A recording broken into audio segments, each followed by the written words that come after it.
What's up gamers, Cryptico here, and welcome back to Lowering the Mark, a show where I analyze the current and former world records of Mario Kart 8 Deluxe time trial runs to see how these records get faster over time.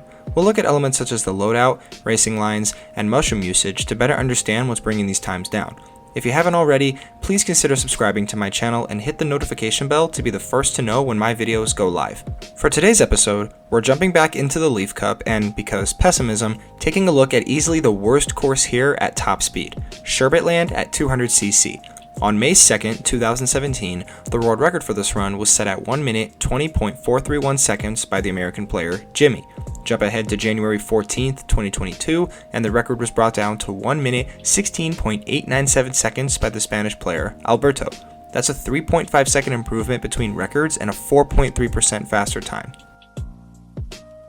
We've got a pretty legendary set of players here.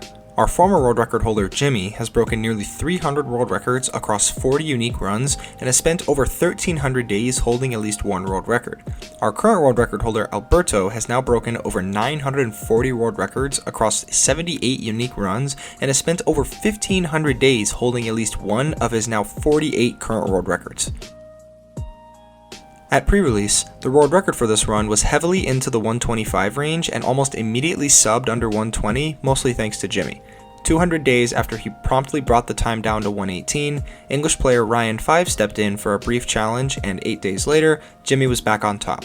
136 days later, on July 17, 2018, Alberto posted his first record on the course.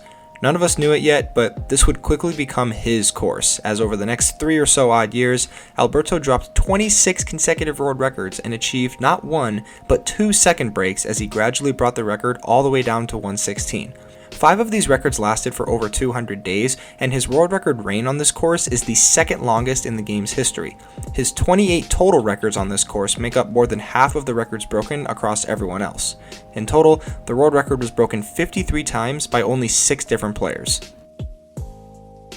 These loadouts are, for the first time in a while, basically the exact same. Jimmy goes with the combo of King Boo driving the Streetle cart with the rollers and the super glider. Alberto goes with Link driving the Streetle but with the Azure rollers and the paper glider. Taking a look at the stats side by side, and we see that both loadouts are really close to each other in terms of performance. Jimmy leads slightly on the top speed and Alberto leads slightly on the acceleration and mini turbo stats.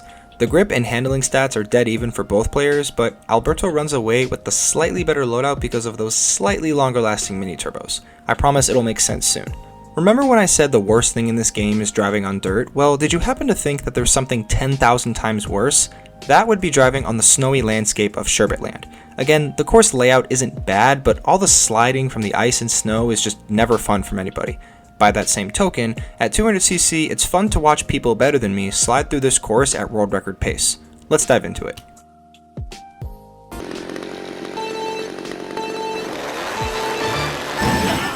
Jimmy hits the rocket start and quickly grabs these 2 mini turbos through the winding road. After that, he goes tight around the ice and rides out the boost of that super mini turbo all the way to the end of S1 at the beginning of the cave. Alberto uses a mushroom at the start before grabbing those same 2 mini turbos. After his tight super mini turbo around the ice, he chains this quick normal mini turbo before the end of S1. Nothing too different here so far aside from that initial mushroom and extra mini turbo from Alberto. His lead over Jimmy sits at 0.8 of a second going into S2. Jimmy goes tight, then wide for coins, then tight again for the super mini turbo around this first turn. After chaining those 3 normal mini turbos through the rest of the cave, he starts drifting to the heavy snow and uses his mushroom to cut out that turn. After landing wide left, he'll grab this quick super mini turbo to close out S2. Alberto sneaks in the quick mini turbo before similarly going wide for the 3 coins and a super mini turbo. After chaining another super and 2 normal mini turbos, he'll grab another pair of super mini turbos and a few more coins through that long turn to close out the section. Here we notice that Jimmy was saving his first mushroom to cut a turn out, while Alberto just found it faster to grab the slightly longer lasting mini turbos through that same set of turns. He may have lost some of his lead, but he's still comfortably ahead of Jimmy by 0.7 of a second going into S3. Jimmy carefully chains this normal and super mini turbo on a very optimal line through the back third of this course, after which he'll come straight across the finish line to close out the lap. Alberto goes for a 3 mini turbo chain through this same section and sneaks in the quick jump boost at the end before immediately setting up his drift into lap 2 as he comes across the finish line. Through S3, both players took similar lines, but Alberto comes out further ahead because of that extra mini turbo and low trick towards the end. Through lap 1, he's carried a lot of speed and stayed on the most optimal line we have and still found a way to squeeze in those extra time saves all throughout. His lead now sits at a second after 1 lap. Jimmy starts off lap 2 with the same set of quick mini turbos before grabbing a super one around the next turn and riding out the boost to the end of this short section. Alberto also grabs the 2 quick mini turbos but uses his second mushroom as he drifts around the ice on turn 3. After hopping a bit to realign, he squeezes in this quick mini turbo just before the section ends. When compared to lap 1, both racers stayed pretty true to their S1 approach, with the exception of Alberto using his mushroom a bit further ahead. Not entirely sure why that's faster, but in any case, that move definitely propelled him further away from Jimmy as he now sits over 1.7 seconds ahead at the end of S1. Let's watch both players side by side here for a minute. Both Jimmy and Alberto ride this raised edge for the super mini turbo, then chain the 3 mini turbos after that through the back half of the cave. We see that Jimmy takes the same shortcut and Alberto continues to race on the course. The end result? Alberto finishes S2 a full quarter of a second faster than Jimmy without using his mushroom. How can this be? Well, there's a couple things. For one, Alberto didn't get thrown all the way to the left after a subpar mushroom cut, and he continued to chain those longer lasting super mini turbos, which ultimately meant more speed carried throughout the section.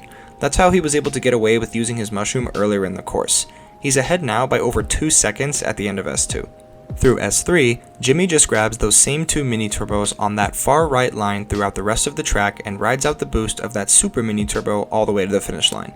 Alberto also sticks with his lap 1 approach as he chains these 3 mini turbos before grabbing a quick jump boost and starting another drift to close out the lap. Now after 2 laps, we see Alberto's ability to carry more speed throughout the entire course is worth more than Jimmy using a mushroom to cut out a little bit of that turn in S2. His lead now sits at nearly 2.3 seconds after outsplitting Jimmy's lap by over 1.2 seconds. For his final lap, Jimmy starts off by chaining these 2 mini turbos, then grabs the super one around the next turn, after which he'll grab another super mini turbo and chain 3 more normal ones through and out of the cave.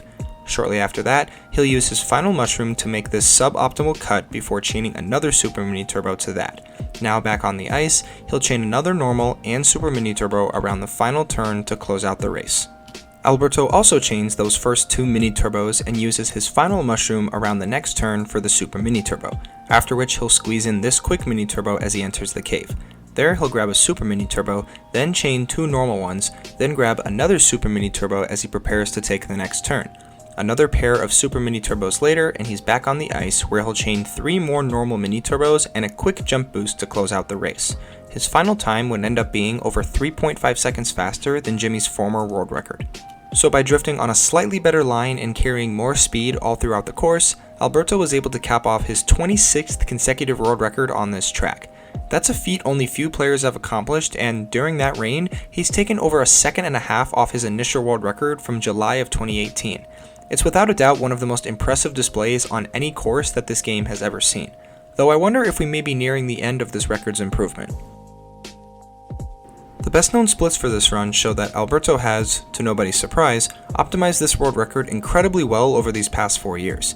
He owns all 3 of the best known laps, and one of which is both an incredibly satisfying number and the actual world record lap. His lap 3 is as fast as it can be right now, with lap 2 not being so far off. The place where he could improve the most is obviously lap 1, but it's only by a few measly frames. Seeing the best known sum time add up to 116.80 really makes you think that a 0.7 might be possible.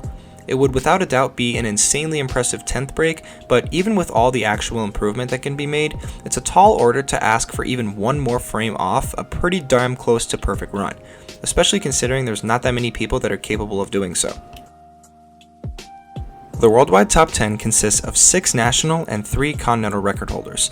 Alberto sits at the top with the only 116 in the world, American record holder Luckyo is eons behind in second, and Army rounds out the top 3.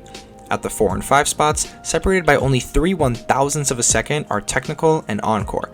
Down there in 6th place we have Panda, and at the 7th and 8th positions we have Genzua for Admin and Eternal X, separated by a mere 6 1,000ths of a second. Rounding out the top 10 is French Player Forever, and repping the 118s down at the bottom is Alpaco. It goes without saying that nobody other than Alberto is going to bring this record down further. Over the last 3 odd years, he's created so much separation from anyone else on this course that nobody could make up the ground and take over anytime soon. But one day in the distant future, we may not see Alberto at the top of the Sherbetland 200 leaderboards, but don't hold your breath. That's all for episode 85. Hope you found it interesting. We've only got 2 more unique courses to take a look at before we start closing out the season with the alternate CCs, so don't go anywhere these next 2 weeks.